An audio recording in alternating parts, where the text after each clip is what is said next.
Hope everyone like that. Guys, Christmas bit, thought, get you all in the mood, that nice little Christmas scene. Let's see, I might put that in the background a bit later on when I've done the preview and stuff. I thought that's a nice little Christmas scene there, with a nice fireplace there, and snow, everything. Because it won't be long now. Was it about 3 weeks' time at least? Christmas, so it's coming quickly, guys. We all get excited this time of the year. Only thing is, it comes and goes too quickly. That's the only thing with it, I'm afraid. But yeah, I love Christmas, of course. Especially when I was a little boy, I loved it. Got really excited then, opening presents and everything. Not so much nowadays, but it was great. I loved it.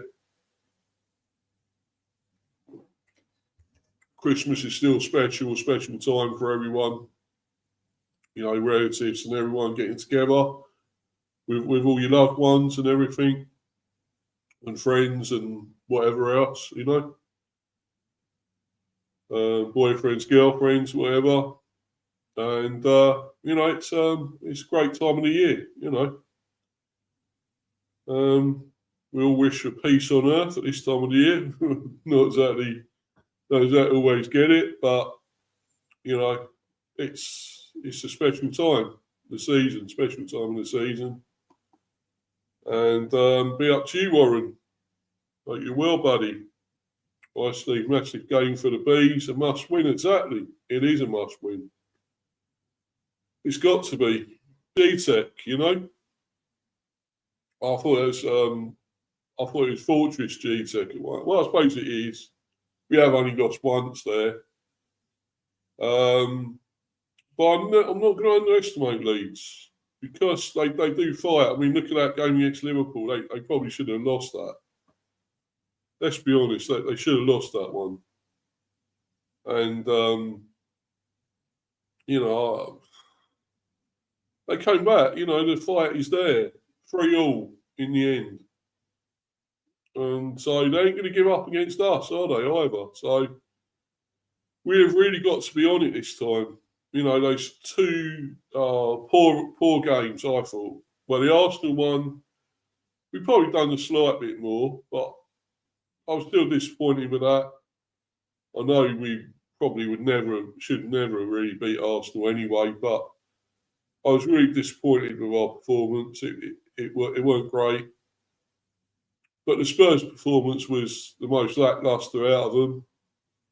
I just hated that. It was disgraceful, disgusting performance against Spurs. And we deserved to come away with nothing. And our old manager was happy getting a win over us. We'll have to change that when he comes back to the Gtech day. Let's hope he can. And make sure they don't get to do double over us, Spurs, this season. This season, although we don't want them doing the double, and our old manager getting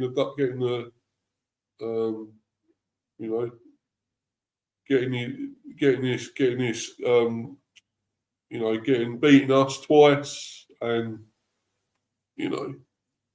and really, we got that friendly community spirit, and he knew about that, being with the Bees, but we don't want to push it that far and let him beat us again, So if they beat us twice, that really will be bad, especially at Gtech. So I'm sure we give him a really good reception, though, Thomas Frank, when he comes back. So I'm sure we will, guys. But anyway, let's crack on with this preview. Bees versus Leeds United. As I said, though, Leeds are not. Well, obviously they are down there. They're below us, of course. Is it 15th, 16th, or whatever they are? 15th, I think. So yeah, they have got results together lately.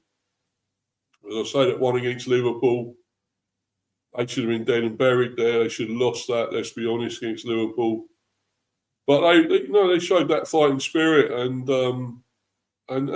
got a bit about them, I suppose. I thought they were ones that were definitely relegation favourites, but I'm not totally sure about that now. Burnley, I would say, definitely are now. I thought Sunderland would be well and truly away from it, but they have started slipping a bit. But I still think they'll be fine. I really do. And now I'm thinking Leeds will probably be fine as well. I thought this was going to be. I thought this could be an easy one for us at home. I thought, it's going to be an easy 3-pointer.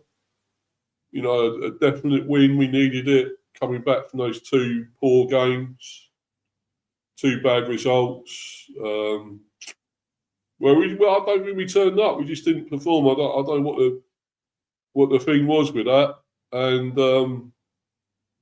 it's made me question Keith Andrews a little bit, to be honest. But yeah, I thought, well, surely we're going to get back to winning ways at home, and I mean, you still would think that against Leeds, but I'm really not so sure, guys. Now, the way we have been lately, we cannot afford to let it keep going like this. And yeah, we got Wolves afterwards, and you think, well, away at Wolves, and they're going to want to win somewhere, aren't they? I mean, they got walloped again by Man United, even though they brought it back to 1-1 there. I was hoping, I was cheering Wolves on to go and beat United, but unfortunately it didn't happen. And unfortunately United carried on and got 4 and walloped them. So the thing is it going to happen to us? Are they going to get a 3 point somewhere? It's going to happen. You just know. And it wouldn't surprise me if it's against us, to be honest. It just wouldn't surprise me. And, the amount of times this has happened before. I mean, if we got enough about us and are on our game, we have been mostly at times, we should get 3 points against Wolves. You would think that. But I've got that nagging doubt there. And it is away. And I mean, you should say that probably be our second away win after the West Ham one. So who knows, really? I mean, any team can beat any team on their day. This is the Premier. It does carry some shocks, surprises. So I'm not really underestimating Wolves either. So, and then we got City as well in between that in the Carabao Cup.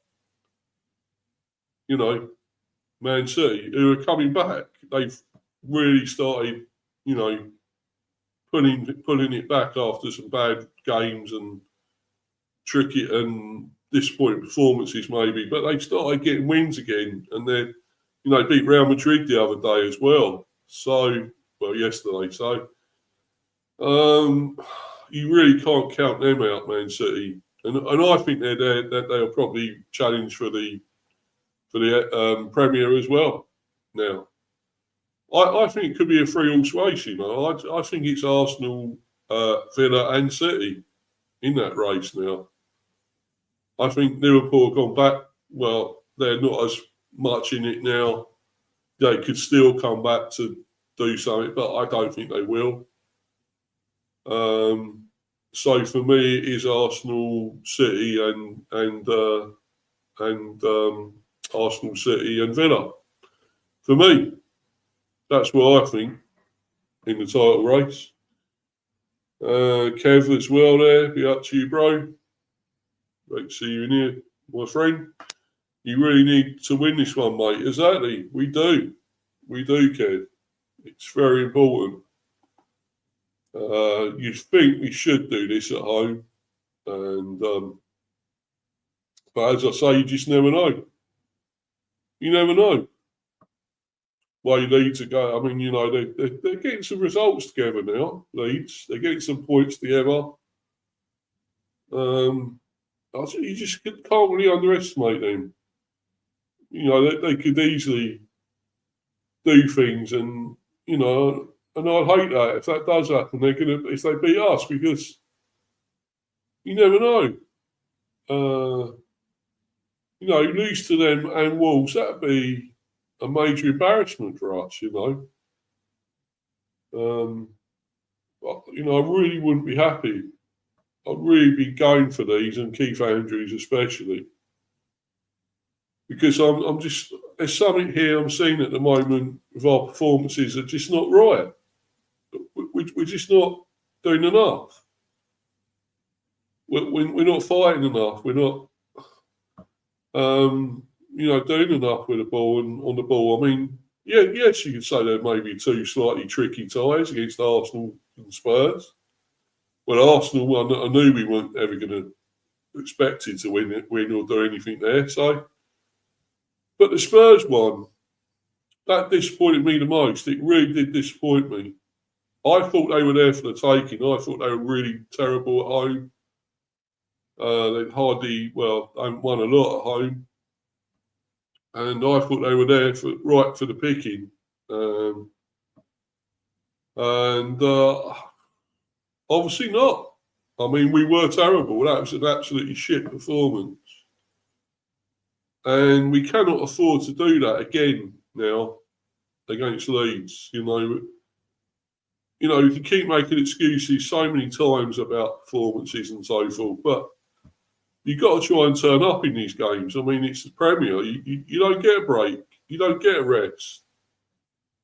You have to come back bigger and better and come back and try and win and perform and be stronger and get over that.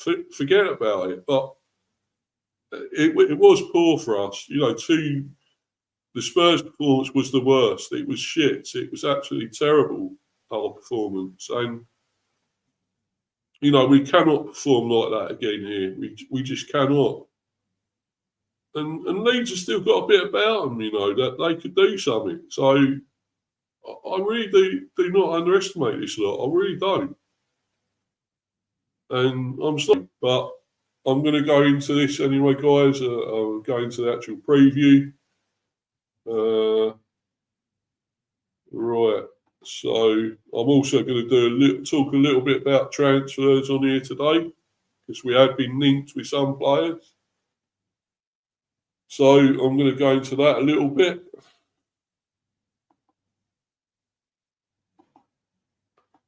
Right. And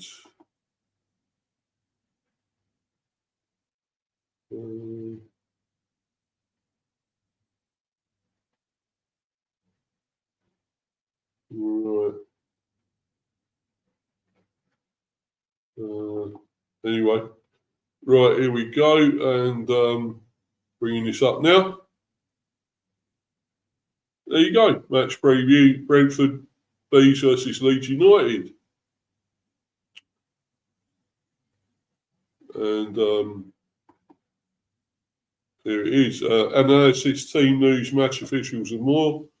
Here's everything you need to know ahead of Brentford's Premier League game against Leeds United at Gtech Community Stadium on Sunday.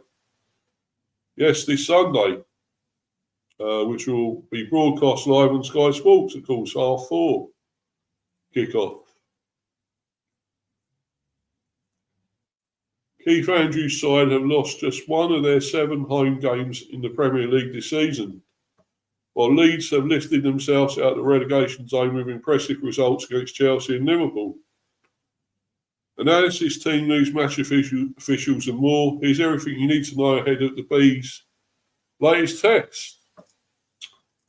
Pre-match analysis, Steven Gtech, playmaker stats, set-piece battle could spark Brentford's meeting with Leeds into life.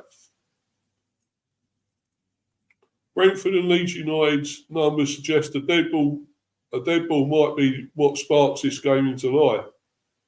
Only the Premier League's top three sides have earned more home points than Brentford, 16 in 25-26, but the Bees face a resurgent Leeds outfit, buoyed by an impressive 3-1 victory over Chelsea and a 3-3 draw of Liverpool at Eden Road over the past week. Ayo Tanaka's dramatic late equaliser against the reigning champions came from a corner, and Daniel Farke's men have been one of the league's standout set-piece sides this season, with only Arsenal 10 and Chelsea 9 having scored more goals from corners, free kicks and throws than the Whites. Add in Dominic Calvert-Lewin's spot kick against Arne Slot's Reds and Lucas Mech's penalty versus Everton on the opening day. And more than half, 53% of Leeds' 19 Premier League goals this term have come from dead balls. Brentford have scored 3 set-piece goals of their own, but their main source of dead ball joy has been from the spot.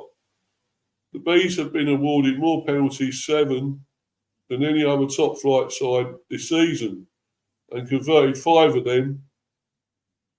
And there's arguably no player in Europe you'd prefer charging into the box right now than Dango Ouattara.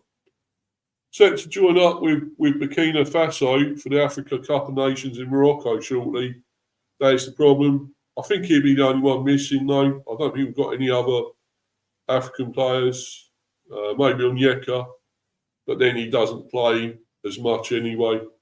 So it's Ouattara is the main one we're going to lose here. In Morocco, surely Ouattara has won more penalties for than any player across UEFA's top 5 leagues this season. And Brentford are making the most of the 23-year-old's elusive dribble. Leeds will be pleased with their set-piece return, but Brentford head coach Keith Andrews will still want his side to boost their own output. The underlying numbers suggest chance creation isn't the problem, though. Only Arsenal 8.41 XG, Crystal Palace 7.56 XG, and Manchester United 7.23 XG have generated more expected goals from set pieces than Brentford 6.80 XG, with 42% of their set pieces ending in a shot. How each team scores their goals is revealing. But besides the timing of them, Leeds 5 ranked joint first for goals scored in the opening 15 minutes of Premier League matches in 25-26, while only Sunderland can match Brentford's tally of 5 goals in second half stoppage time. Dominic Calvert-Lewin is featured in our matchday programme this Sunday, and his aerial battle with the Bees backline promises to be a highlight. Only Everton's Tierno Barry and Liverpool's Virgil van Dijk have contested more aerial duels than DCL, 100 so far this season. But the 28-year-old now faces Brentford's Sepp Vandenberg, who ranks third in the division for aerials 1. There is a case to be made, however, that Brentford's class of 25-26 are even more dominant in the air at the sharp end of the pitch. Igor Thiago 3rd, Kevin Schade 4th, and Dango Ouattara 7th, all ranked inside the Premier League's top 10 forwards for aerial duels won this season, forming what is arguably the most formidable aerial trio in the division. With 2 sides this dangerous from dead balls and in the air, one moment, one well-timed leap, one pinpoint delivery may be all it takes. Scout report Dan Long, Sky Sports. Upturn in form lifts Leeds out of the Premier League relegation zone. Leeds United had 2 excellent seasons back in the Championship after they were relegated from the Premier League in 22-23. In 23-24, Daniel Farke's first at the club. They stormed into title contention with a run of 13 wins in 15 games between 1st of January and 1st of February. They finally reached the summit on 17th of March, but then stage fright took hold. 8 points from the final 8, allowed Leicester and Ipswich to pull away and pit them to automatic promotion by 7 and 6 points respectively. Farke's former employers, Norwich, were put to the sword in the playoff semi-finals. But Adam Armstrong's strike after 24 minutes for Southampton at Wembley sent Saints up at Leeds' expense. Farke called for his players to rest and use the disappointment as motivation for next season. And that's exactly what they did. This time, Leeds were top of the pile from Boxing Day until the end of the season, bar 2 weeks at the end of March and beginning of April owing to draws with Swansea and Luton. They finished with a flourish too, winning each of the last 6 with 16 goals scored and just 2 conceded.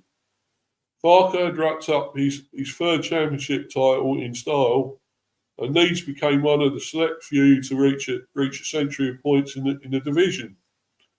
Leeds invested in the summer, keen to add the depth and quality that would help them to avoid another relegation. Strangely though, after 15 games, they had the same record as they did in 22-23. Won 4, drawn 3, lost 8. But with the table being as tight as it is now, they were 12th at the same point in 22-23 and are 16th in 25-26. Farke looked to be under pressure recently, most likely due to the run of 6 losses in 7 between 4th October and 29th of November. But as the Athletics, Beren Cross explained to us this week, he tweaked his formation to 5-3-2 in the second half of the 3-2 defeat at Man City, which has gone some way to breathing new life into this Leeds side. In that game, they pulled it back from 2-2 from 2-0 down before Phil Foden's 91st minute winner. Leeds won 3-1 at home to Chelsea, then came back from 2-0 down again, this time at home to Liverpool, and ended up drawing 3-3.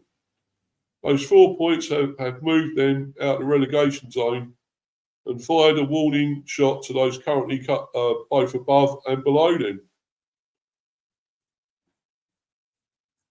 Daniel Farke, of course. The game plan with Beren Cross, Leeds United writer for The Athletic.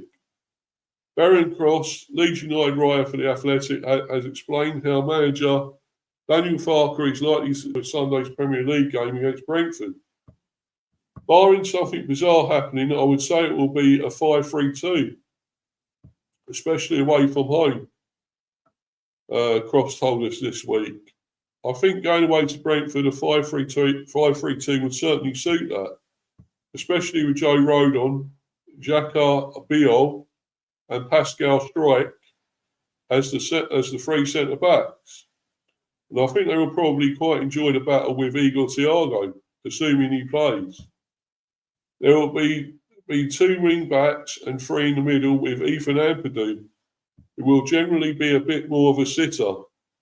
And depending on who is fit, I think it will most likely be Anton Stack and Ao Tanaka, either side.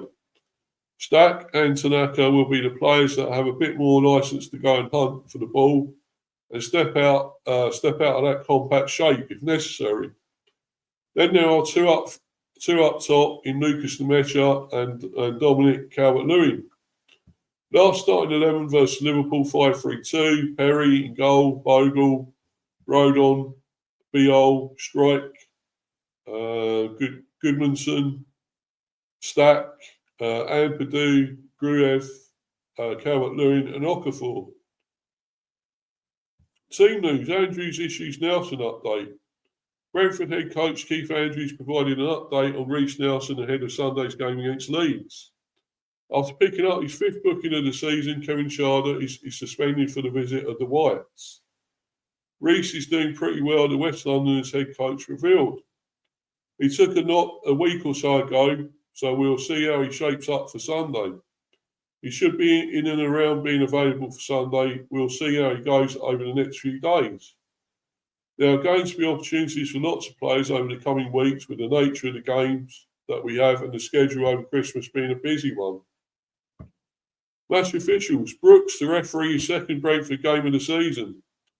Referee John Brooks. Assistant Simon Bennett and Dan Cook. Fourth official Tony Harrington. Video assistant referee, VAR basically, Michael Salisbury. John Brooks will referee Sunday's game at Gtech Community Stadium. Brooks has taken charge of 7 fixtures this season, including the Bees Carabao Cup victory over Aston Villa in September. This term, Brooks has shown 28 yellow cards and 1 red. Memorable meeting, Brentford 5, Leeds United 2.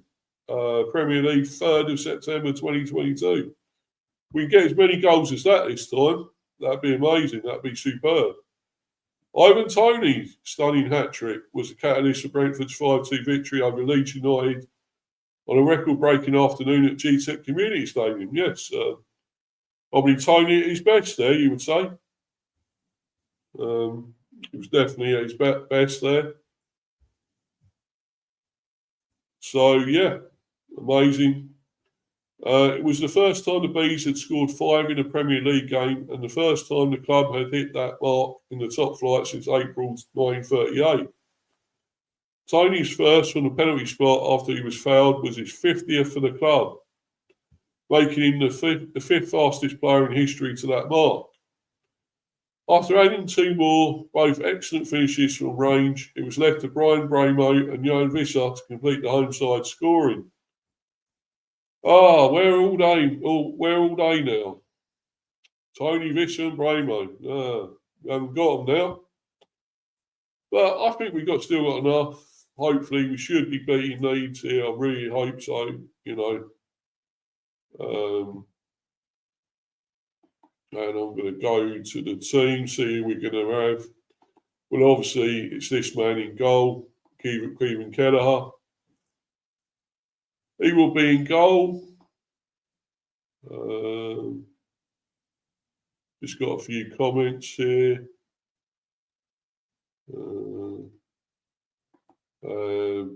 Rich there, RD United. Big up Mr. B, you my friend, Rich. Big up to you, Luca. Hope you're well, buddy. Luca, you okay? Yeah, cool, mate. I'm fine. He's going 2-1 the Bees. Yeah, could be slightly close. I can't see it being massive loads of goals, but you never know. I'm good. That's brilliant. Nice one, my friend. Brentford will win, yes. Well, you would think so, wouldn't you? You would think so. So that's all the comments. Yeah, so Kelleher, definitely in goal. No 2 ways about it unless he's injured, and then it'd be Valdemarson, of course. And defenders, I would think it'd still be Michael Chiodi. Can still see him playing. On the right, I want Rico Henry on the left. He's got to be myself, I think so, but I've got a feeling he'll go with Aya again. I just don't get that. I really don't get that, guys. But I think he's going to go with this man again. Aya on the left. I don't get it. I'd rather Rico Henry. He's much better than him. But he just won't play him from the start. He played him from the start once, and I think that was obviously in the Premier League game against Spurs, I think. Or was it Arsenal? I know he played it. It might have been Arsenal. He played from the start. I think it was Arsenal. I think Aaron Hickey could possibly even play on the left. Well, might play on the left. I don't think he's a left back. But it just seems to be the same thing with fucking Andrews with this. Just play fucking Rico Henry for fuck's sake, you stubborn prick. Play him on the left. He's fit. He's playing well. Fucking play the man. Play the man, for fuck's sake. Oh, I'm going to go off on one in a minute. I'm going to go on a fucking rant. He's not good enough. Rico Henry all day fucking long there. Surely. Oh, just does my nutting, mate. Man, I tell you. Does my nutting, guys, you know. But yeah, and obviously Nathan Collins will be there, centre back, along with Vandenberg. So that'll be the defence, obviously. Midfield, I would think Jordan Henderson yet again will start.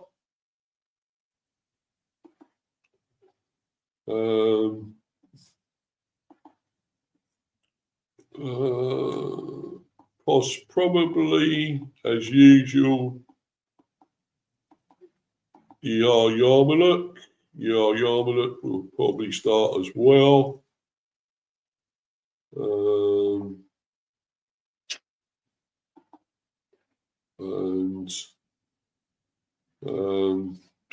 not sure Henderson. I'm not sure Jensen will play.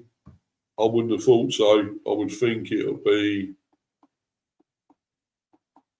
this man, Mikael Damsgaard, will probably play. He's been a little bit disappointing lately, but we all know he's got quality and he could turn it on, especially at home.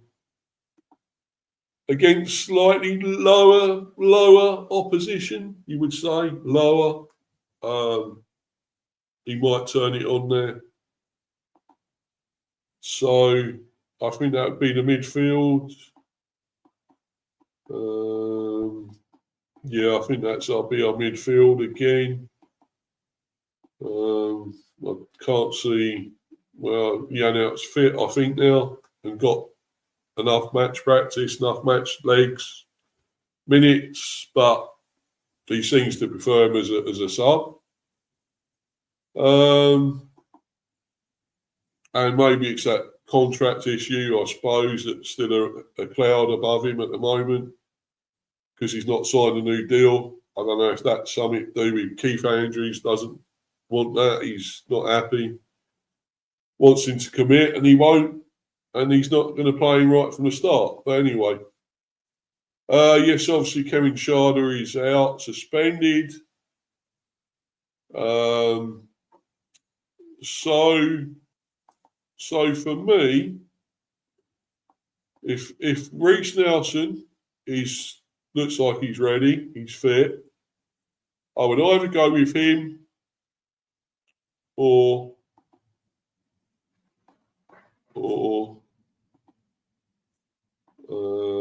this guy, Romeo Donovan. Could always give him a go.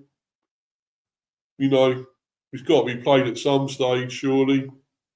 He was elevated to the first team. So why has he not played him? Why has he not given him any games? You know, doesn't make sense. So I'd either play him or Reece Nelson in that position.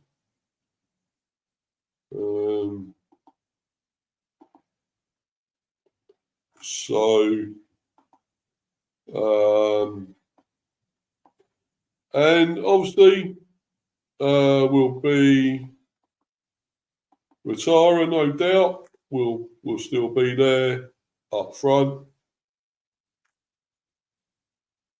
with this man, Eagle Thiago, who's gone off the boil slightly lately. Unfortunately, he's not really got enough about and put himself about enough this time and scored any more goals. But yes, I mean, you've got 12 already this season altogether. You can't moan. You just can't complain about that. And there's also a bit of transfer news linking him with other teams, and I'm going to get onto that very soon now. So I think that'd probably be our team. As I say, I would definitely put Rico Henry left back. For me, that's a no-brainer. And I would probably have, as I say, maybe Reece Nelson or Ramel Donovan. I would say probably Nelson would get the knock, having that bit more experience of playing in the Premier than Ramel Donovan. I would think Reece Nelson should go in for Sharda, who's suspended. So I think that could be the case. That's what I would go for myself. But I would even give Ramel Donovan a try. You've got to play him at some stage. But anyway, speaking of Igor Thiago, that's what I'm going to go on to now. This news.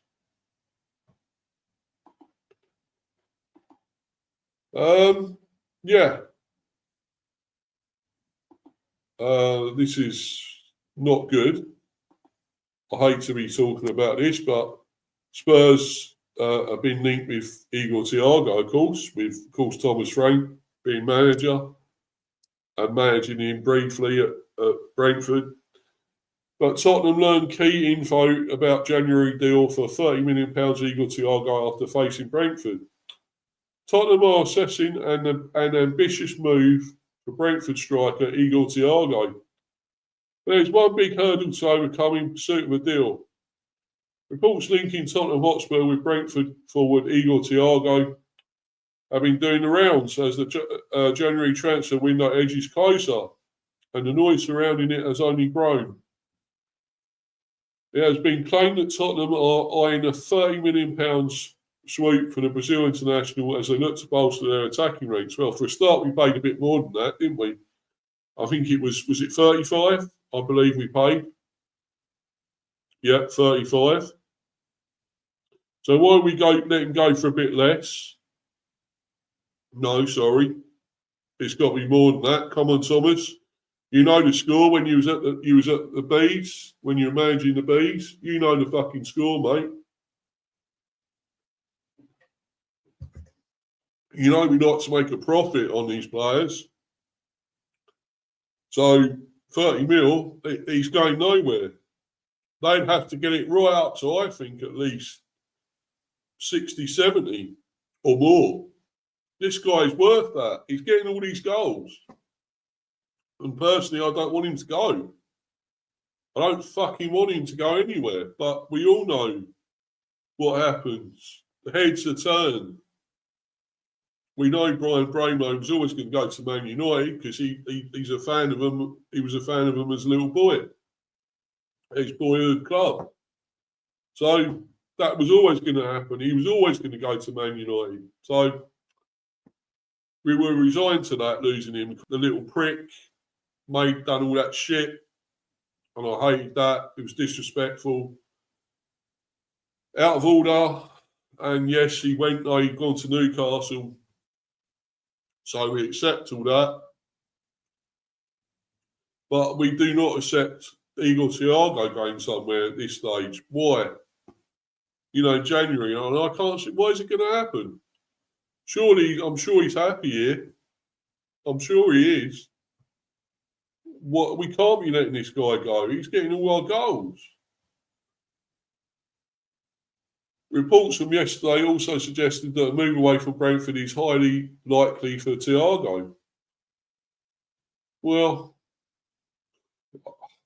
surely not. Not at this point of the season, not in January. If he's going to go anywhere, it's got to be in the summer, surely. With Tottenham tipped to push for a loan arrangement as they weigh up possible options for the winter window. Not this fucking loan shit again. We had all that with Raya when we put the Engolf on loan to fucking Arsenal. I just think we're an easy fucking target sometimes, us Bees. We're too friendly for our own good, I think. Tottenham's interest in Igor Thiago and Brentford's stance. Team Talk have now shared further updates on the reports hinting towards a Thiago move this January. It is believed that Brentford have dismissed suggestions that Igor Thiago could be allowed to depart mid-season. Exactly. Well, that should be obvious. A no fucking brainer, surely. Despite Premier League interest on the likes of Tottenham. Brentford sources also report that the Brazilian is not available and their not-for-sale stance will be issued to any club that inquires as January approaches. Fucking thank you, bees. Thank you. That's what you have to be told. That is what they have to be told. He can't go anywhere at the moment. So fuck off. If we allowed him to go in January, that's a big major mistake. The Bees expect Thiago to attract attention, and that is no surprise given his form. And also, he'd be cost a lot of money, surely, let him go. We can't just let him go for nothing, hardly anything. And we've got to make a profit on what we bought. You know, we bought him for 35. We can't let him go for 30. That is no way going to happen.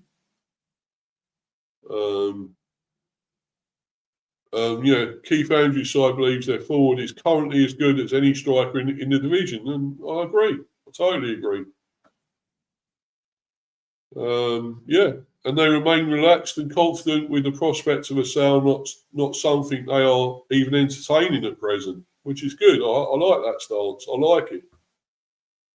Igor Thiago stocks continue to rise as Brazil watches. This is the Brazilian's first full season despite having joined Brentford late last campaign, with injuries limiting his involvement under former manager Thomas Frank. This term, however, Thiago has been turning heads with his performances, having scored 11 goals so far, 4 behind Manchester City forward Erling Haaland.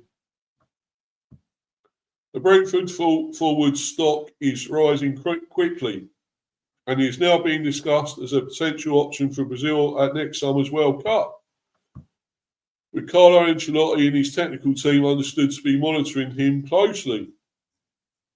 Well, there you go. But he's not going anywhere now, is he? No way. And I'm glad they've issued that. That's their stance, Brentford. I hope they stick to that. I really do. They've got to. Be up to you, Harry. Hope you're well, buddy. Hope you're well, bro. Be up, guys. Hope we're all well. Yeah, definitely, buddy. We're fine. But anyway, let's move from that to players that we're likely to, we're linked with, and something could possibly happen with it. So let's get to that. And share this. And right.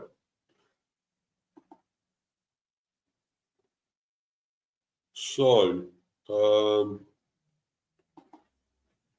£20 million transfer battle that could see West Ham or Brentford land one of Europe's brightest talents. Well, we're in with West Ham. I mean, we would probably, you would say, had more of a chance at this than West Ham, you would think, because we are above them. And yes, they've got getting results together. They're getting a few points together, doing a bit better now under Nuno.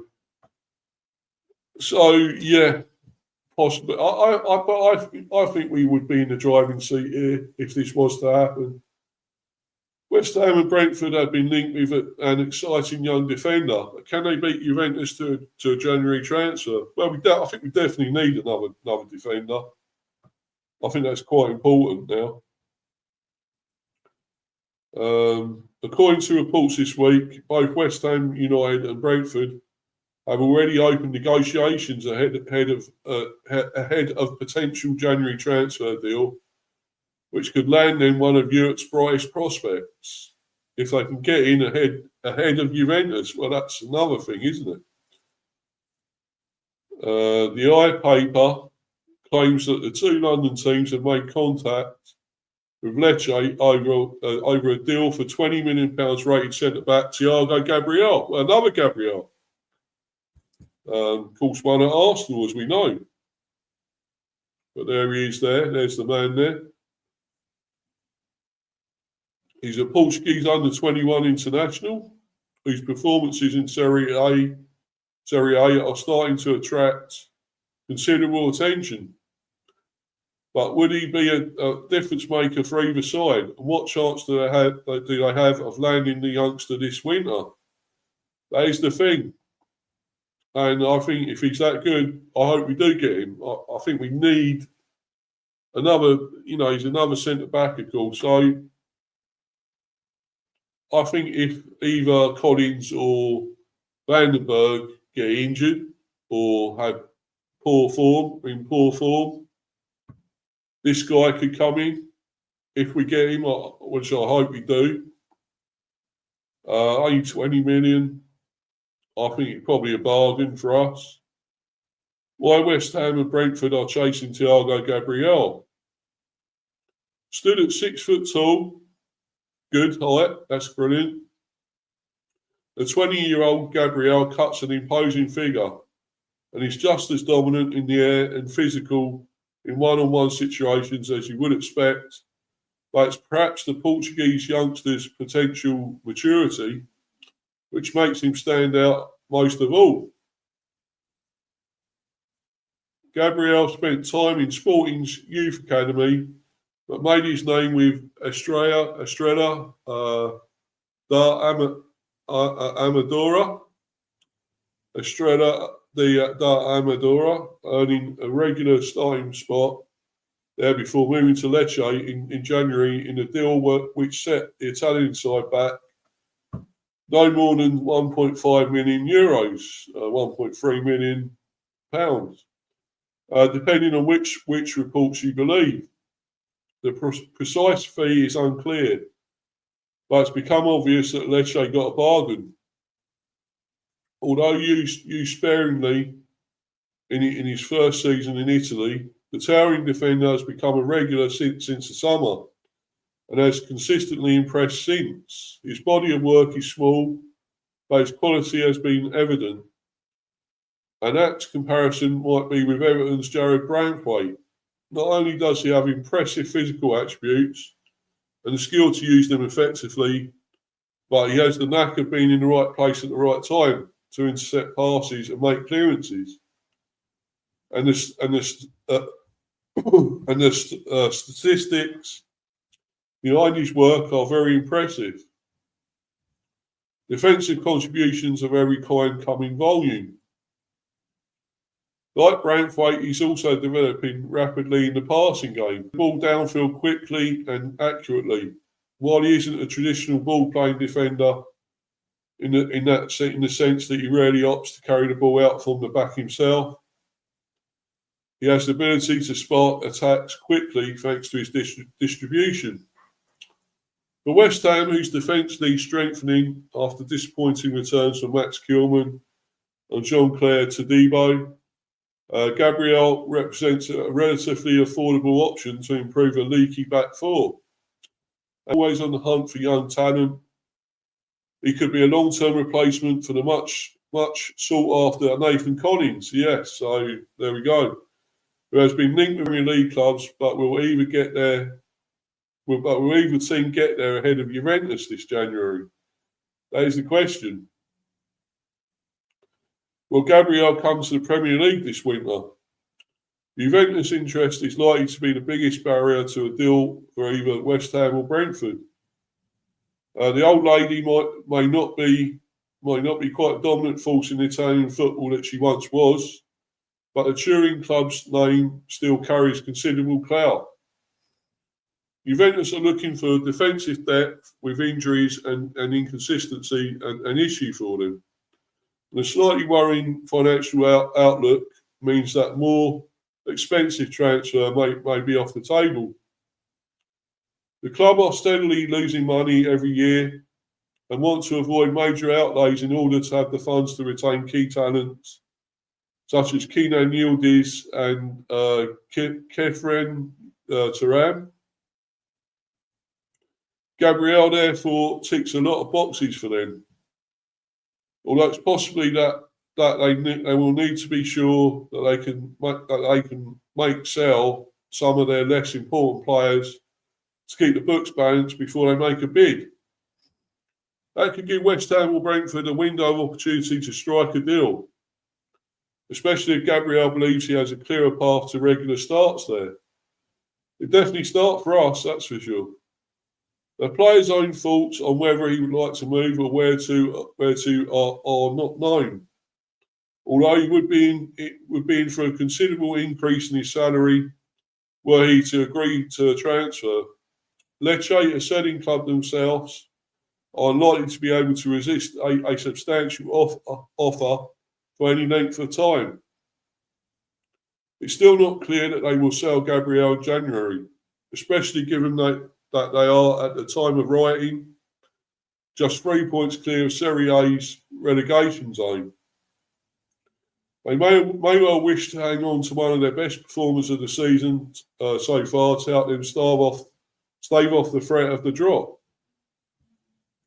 This won't necessarily be an easy deal for either West Ham or Brentford to get over the line, but it's one that would make a lot of sense for both sides if they can make it happen. And negotiations appear to be underway. The winner of this three-way tug of war may well be feeling rather smug before too long. Yeah, so that's an interesting one, and I hope we get this guy. I mean, we definitely will need another centre back, especially if Collins does go. I'm still surprised that teams are after him. I think he's had a strange season, in and out, not always been at his best. But then again, if he does go, he goes, and we get a bit of money for him. We got this guy as his replacement, and anyway, he could be a backup to either him or Vandenberg.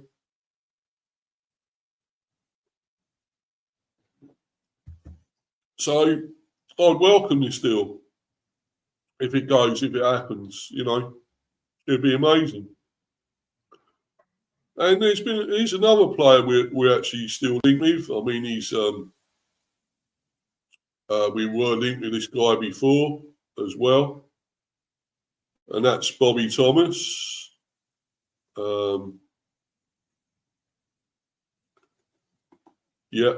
Bobby Thomas from Coventry, who have been great, of course, in the Championship, going really well there, and look to be going up, as champions for next season, back up to the Premier.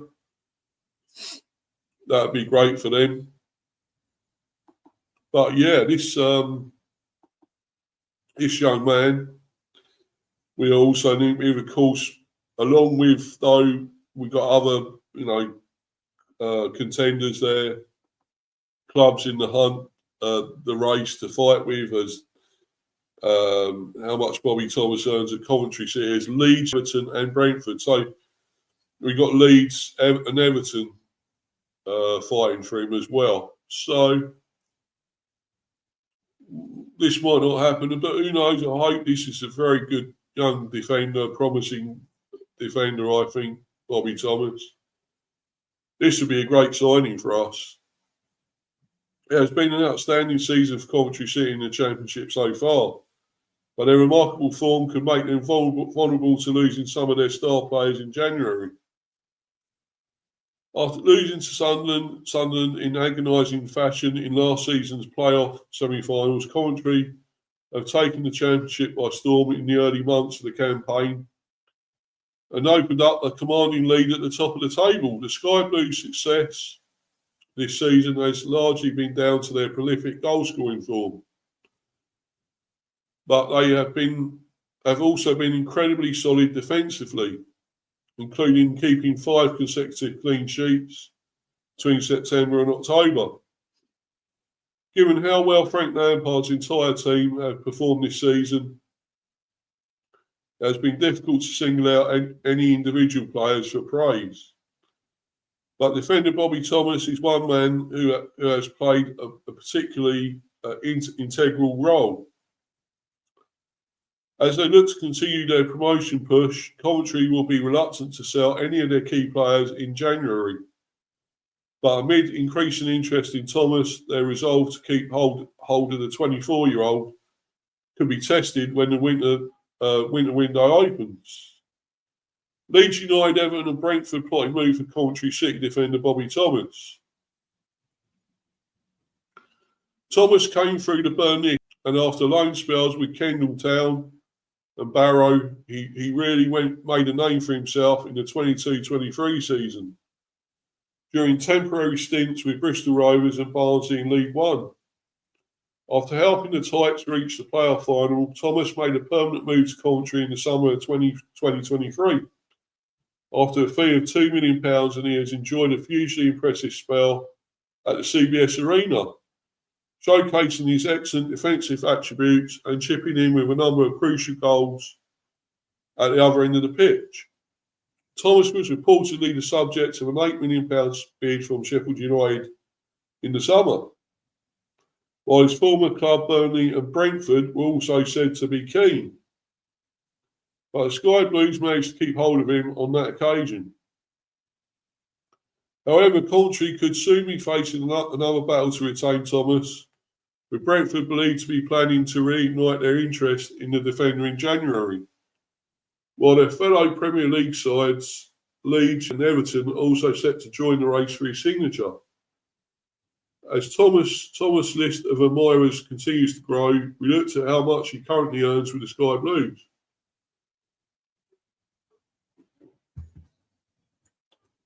Bobby Thomas wages at Coventry City amid Leeds United, Everton and Brentford interest. According to Capology, Thomas takes home £4,000 per week and £208,000 per year at Coventry. Pretty good, although it would be stressed that those figures are an estimate. That salary puts Thomas on a par with his centre-back partner Liam Kitching. And he's on more than the likes of Milan Van Ewijk and Josh Eccles. But he is paid significantly less than some of the Sky Blues' bigger earners. Luke Wolfenden, Matt Grimes, Ellis Sims and Haji Wright are believed to be Coventry's joint highest paid players, with the quartet all receiving £25,000 per week. While Kane Kessler Hayden, £20,000 per week, Brandon Thomas Asante, £15,000 per week, and Jack Ridoni, £12,500 per week, are also towards the top of the list. Having previously played all of his football at League One level or below prior to his move to the CBS Arena, Thomas was unproven in the Championship when he joined the Sky Blues, which perhaps explains why his wages are much lower than some of his teammates. However, Thomas would likely bag himself a substantial increase in his salary if he was to make a move to the Premier League in January. So Coventry may need to consider offering him a new contract on improved terms to prevent his head being turned. Well, I think he would be a great signing for us, I really do. I'd love it to happen. I really would. It could be a very good addition to our defence, really would. Strengthen that. So, yeah, I'll be happy with that one as well. But now we go to a couple more players, and these are obviously Nigerian, African, obviously. Both Nigerian, both being linked to us and other clubs. This one is Middlesbrough.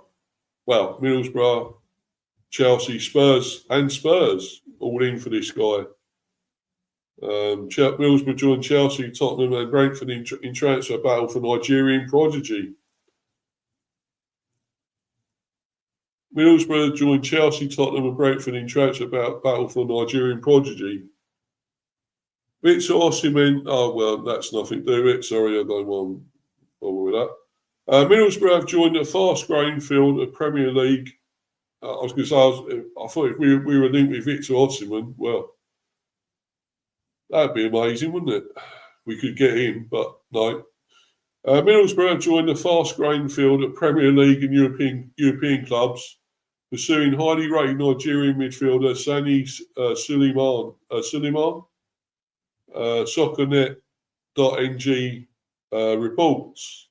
Suleiman has attracted a long list of elite level admirers after distinguishing himself as one of the most exciting young creators in European football.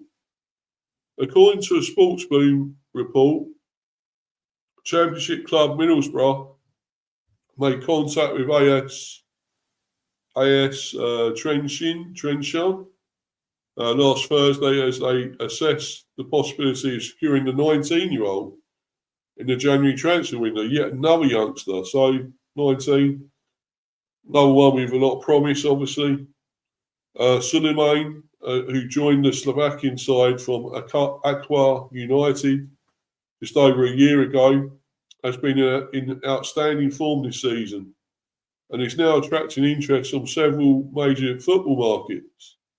The Nigerian teenager first gained international recognition at the FIFA Under-20 World Cup in Chile, where his calmness, distribution and attacking intelligence stood out despite Nigeria's round of 16 exit.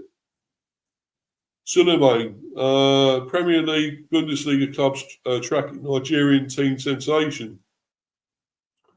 Chelsea, Tottenham, Brentford and Bayer Leverkusen are among the clubs that have scouted Suleiman this season. Rangers and PSV Eindhoven have also made inquiries, while Ajax, PSG and Royal Antwerp are understood to be following his progress closely. So he's well sought after. So can't see us really getting him, but you never know. Their interest has intensified significantly following the new data report published by the CIES Football Observatory, which ranked Suleiman the most creative under-21 player in world football based on penetrative passes in the final third in November. He averaged 2.52 last third breaking passes for 90 minutes, topping the global list across 50 elite and secondary divisions. The metric measures passes that leave three or fewer opponents between the ball and goal. A key indicator of elite playmaking vision, Suleiman shared first place with Ecuador's Alain Caicedo, beating out players from Switzerland, France, Costa Rica and Spain. At Trenshaw, the Nigerian starlet has grown into the heartbeat of the team's midfield, whether operating as a flying winger, deep-lying orchestrator, or a dynamic box-to-box presence. Suleiman has consistently displayed an impressive maturity in possession and an ability to progress play through tight defensive shapes, attributes that have drawn scouts from across Europe. Trenshaw reportedly intended to offer him a new deal, but are now prepared to negotiate a sale in January, with the club keeping his likely destination strictly confidential as discussions deepen. Trenshaw are believed to hold a 2-year option on the youngster's contract, though the scale of interest may make a mid-season exit unavoidable. Suleiman's camp is believed to favour a move where his pathway to first-team development remains clear, with several clubs positioning themselves to offer him regular senior football.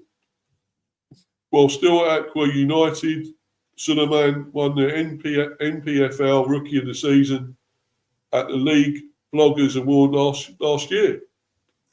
Well, there we go. So that's another good young player. If we can get him, I mean, we do need more creativity. I think we got Damsgaard, of course, but I feel we need a bit more, and he would offer that. So for me, it could be tough though to get him. So many other teams after him, but could be a good one.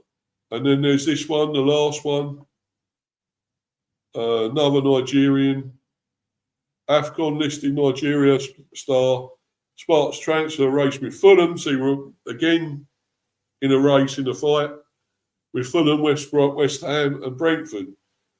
Well, certainly, as I say, we could beat surely West Ham, you would think. Maybe Fulham. I don't know. Fulham, are doing well in the Premier, I guess, a bit. So,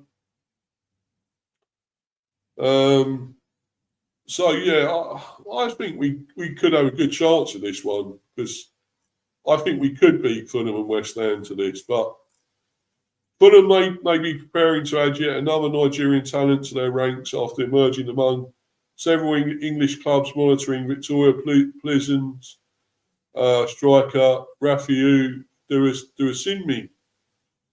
Soccernet.ng reports the Cottagers already boast 3 Nigerian internationals: Alex Iwobi, Calvin Bassey and Samuel Chukwueze. And all three featured from the start in their 2-1 Premier League defeat to Crystal Palace last weekend. Now, the West London side are weighing up the prospect of making it 4. According to Sportsboon, Fulham are one of 8 English sides to have been offered the opportunity to sign Durasinmi ahead of the January transfer window. The 22-year-old has been in eye-catching form this season, scoring 12 goals across all competitions, including 2 in the Europa League, and has drawn encouraging scouting reports on both Premier League and Championship clubs. Although he is yet to feature for the Super Eagles, Durasinmi has been named in Nigeria's 54-man provisional squad for the upcoming African Cup of Nations, with head coach Eric Shell reportedly considering including him in the final travelling party. Rising English demand for Nigeria's Rafiu Durasinmi. While Fulham's interest is notable, they will face fierce competition. Burnley, Brentford, Sunderland, and West Ham are all monitoring developments, while Championship promotion contenders Ipswich, Leicester and Southampton have also been alerted. Hull City and Derby County have recently joined the list of admirers as per the report. Whether Durasinmi moves in January remains a central question.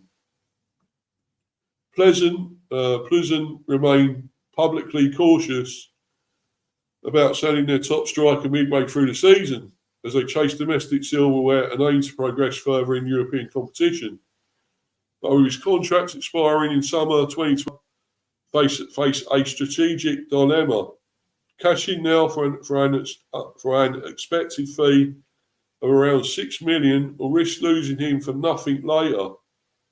Durasinmi joined Pleasant from Carvinia in July 2023 for just $850,000, meaning any January sale would represent an enormous return. Durasinmi is often described as an unconventional but devastatingly effective striker.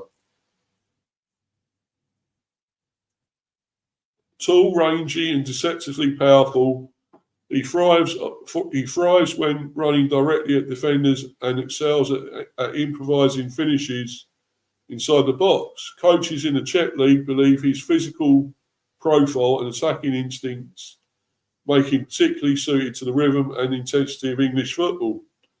Should Fulham succeed in their pursuit, the Cottagers would become the first Premier League club in history to field 4 Nigerian players simultaneously.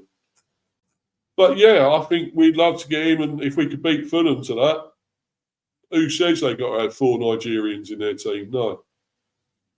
Come on. I mean, if we can beat them and West Ham, I would say he'd come to the Premier. I mean, why would you want to go to the Championship? You know, Championship teams are after him, but no, I think he will go to the Premier, and it's just a matter of whether it's Fulham, West Ham or us. But I think we could beat them. We could beat both Fulham and West Ham to him. I really do. So that's interesting. You know, some players there we link with yet again. But it's got to wait till January, see what happens. And let's hope, fingers crossed, we can get 2 or 3 of those in, you know, one of those. But I mean, there's still links with Jay Veerman, so that could still happen. If we can get at least, I think, a couple of players in, I think that'd be amazing, in January. I really do.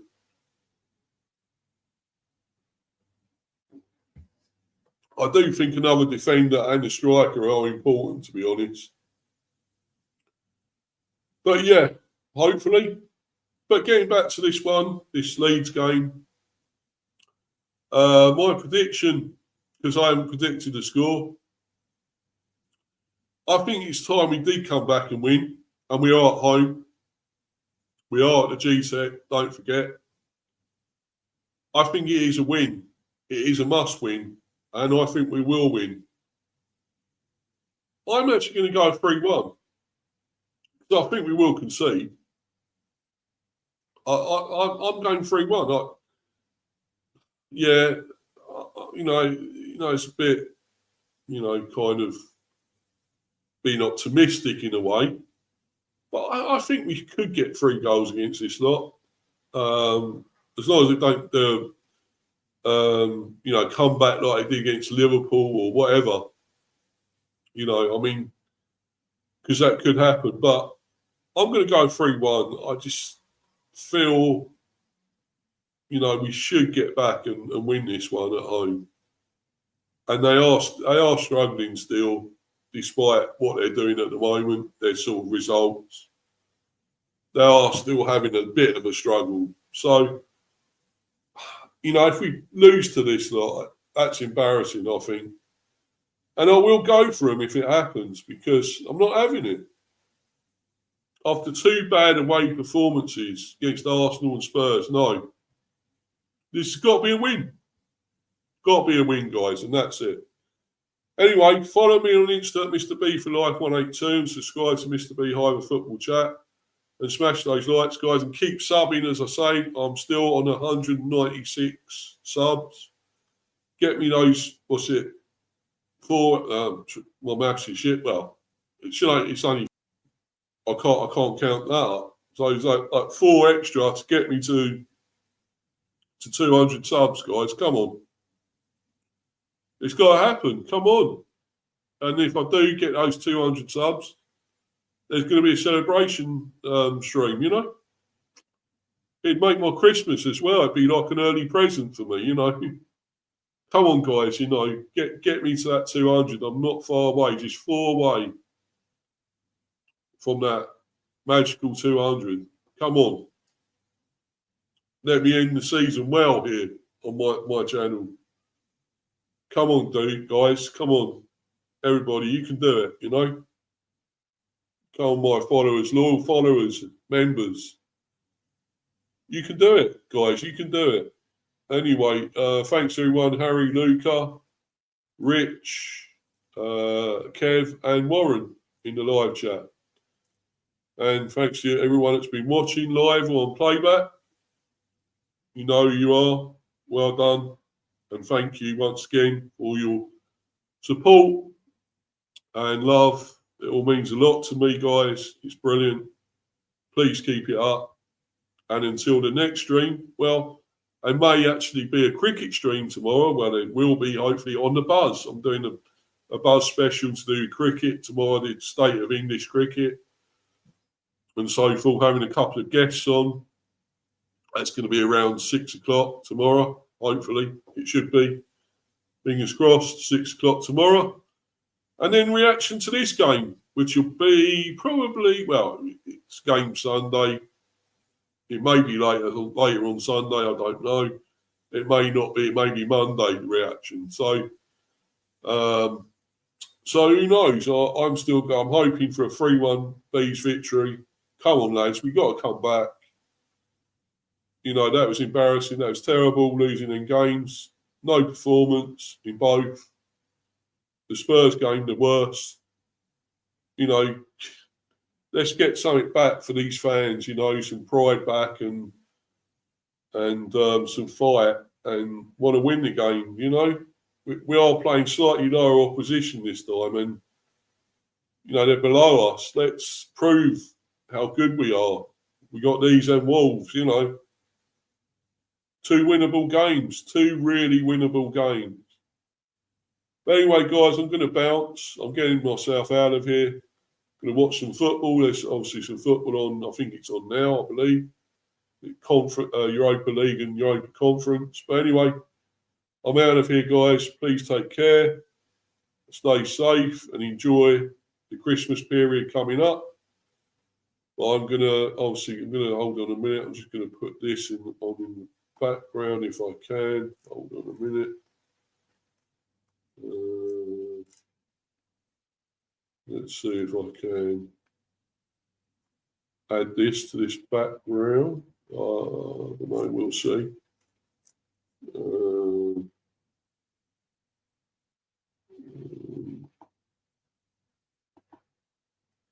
No, I'm not sure. Hold on a minute. If I can add this or not. Let's just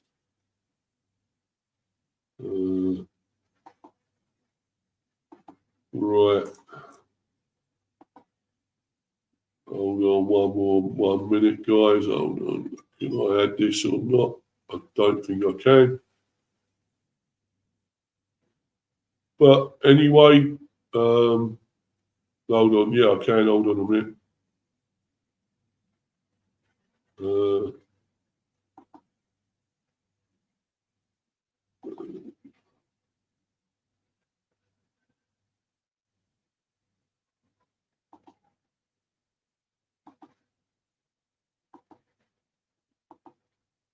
Oh shit! I can't put. Oh damn! I can't get it in the background. I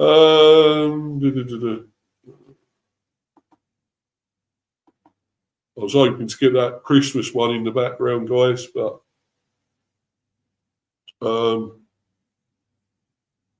let's just see. Hold on.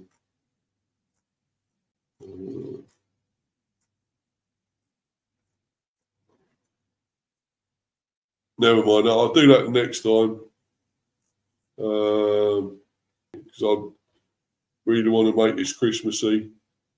Shit. Hold on a minute. Apologies for this, guys. Just trying to get, as I say, the Christmassy one up. But anyway. But anyway, thanks for watching. Until the next one, guys, I'm out of here. I'm bouncing. Cheers, everyone. Thanks, everyone. Bye. Bye.